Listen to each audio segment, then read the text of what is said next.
दोस्तों, आज की वीडियो में हम आपको बताने जा रहे हैं अकाउंट डिसेबल के बारे में। पीएफ ऑफिस ने अपने सोशल मीडिया प्लेटफॉर्म के थ्रू ऑलरेडी बता दिया था कि हम 31 जुलाई को एक लाइव सेशन रखेंगे जिसमें हम बात करेंगे अकाउंट डिसेबल के बारे में कि इसको किस तरीके से अनफ्रीज किया जा सकता है, किस तरीके से अकाउंट इनेबल किया जा सकता है। यूट्यूब पे अगर आप देखेंगे तो 1 घंटा 4 मिनट की वीडियो अपलोड है। अगर आपके पास समय है तो आप देख सकते हैं, अदरवाइज मैंने इस 1 घंटा 4 मिनट की वीडियो को मैंने 5 मिनट में पूरा समराइज कर दूंगा मैं आपको कि पीएफ ऑफिस कहना क्या चाहती है, क्या खुशखबरी है आप सभी लोगों के लिए और कब तक ये इशू सॉल्व हो जाएगा।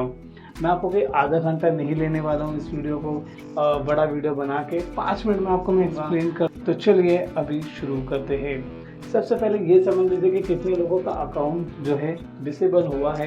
तो वो हुआ है 3.5 लाख लोगों का, जिसमें से पीएफ ऑफिस का ये कहना है कि हमने 35,000 अकाउंट ऑलरेडी जो है इनेबल कर दिया है, ऑलरेडी हमने अनफ्रीज कर दिया है। अब आता है सवाल कि ये जो अकाउंट डिसेबल हुआ था ये क्यों हुआ था। फाइनली पीएफ ऑफिस ने बता दी, पहले भी ये सारी इन्फॉर्मेशन मैंने बताया था कि ABRY के थ्रू हुआ है और सेकंड हुआ है कि KYC की वजह से, मतलब लोगों ने फर्जी तरीके से अपनी KYC कराया किसी से भी कांटेक्ट करके।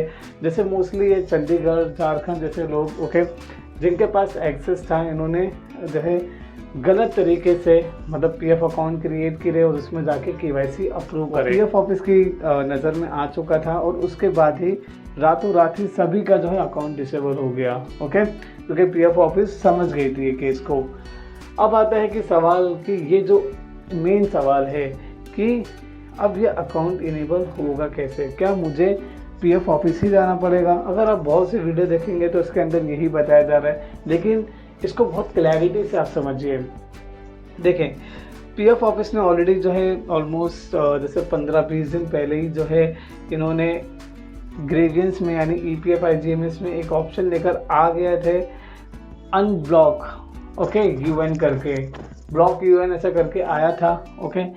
तो आप ऑनलाइन भी रिक्वेस्ट डाल सकते हैं, पहली बात ये है ना। लेकिन इसमें होगा क्या, मैं अब आपको ये प्रोसेस बताने जा रहा हूँ। इसमें होगा ज़रूरी बायोमेट्रिक। अगर पीएफ ऑफिस को लगेगा कि इनका बायोमेट्रिक किया जाए, जब आपको बुलाया जाएगा, जब आप रिक्वेस्ट डालेंगे तो आपको वहाँ पे रिस्पांस भी आएगा कि आपको जो है विज़िट करना पड़ेगा। अगर इनको लगा यस कि मतलब ज़रूरी नहीं है तो फिर हो सकता है कि आपका ऑनलाइन ये आपका अनफ्रीज कर दे अकाउंट। देखिए, जब बहुत पहले मैं पीएफ ऑफिस गया था बैंड्रा में, तो वहाँ पे मैंने जब पूछा था, जब ये शुरू हुआ था तो उन्होंने बोला था कि हमें लिस्ट आएगी। तो फाइनली ये भी डिक्लेयर किया गया है कि इनको एक लिस्ट आई है जिस पे उनको काम करना होगा। वो चीज़ को जो है जैसे कि पीएफ ऑफिस मतलब दिल्ली पीएफ ऑफिस से ओके जो हेडक्वार्टर से आया है, सारे पीएफ ऑफिस में डिस्ट्रीब्यूट हुआ है कि ये अकाउंट जो है डिसेबल हुआ है, तो इस पर आप काम कीजिए। अब इनको करना क्या होगा, ये डायरेक्ट वो कंपनी से कोऑर्डिनेट कर सकते हैं ओके। इसमें ऐसा नहीं कि मेंबर को ही आना, लेकिन मेंबर को रिक्वेस्ट डालना है। क्यों? क्योंकि जब मेंबर रिक्वेस्ट डालेगा जब भी ये थोड़ा जल्दी काम करेंगे। देखिए, ये भी स्टाफ है, इनके पास भी बहुत सारे काम होते हैं है ना, जैसे क्लेम देखना, ऑफलाइन विड्रॉवल, क्लैरिफिकेशन, बहुत सारी चीज़ें होती है पीएफ में। और इसमें से डेथ क्लेम होता है, मंथली पेंशन का होता है ना, बहुत सारी चीज़ें होती है। तो आपको खुद रिक्वेस्ट डालना है। अब एग्जाम्पल, अब एक सवाल क्या आता है वो भी मैं आपको बताने जा रहा हूँ कि अगर उसमें 4-5 मेंबर आईडी है तो क्या।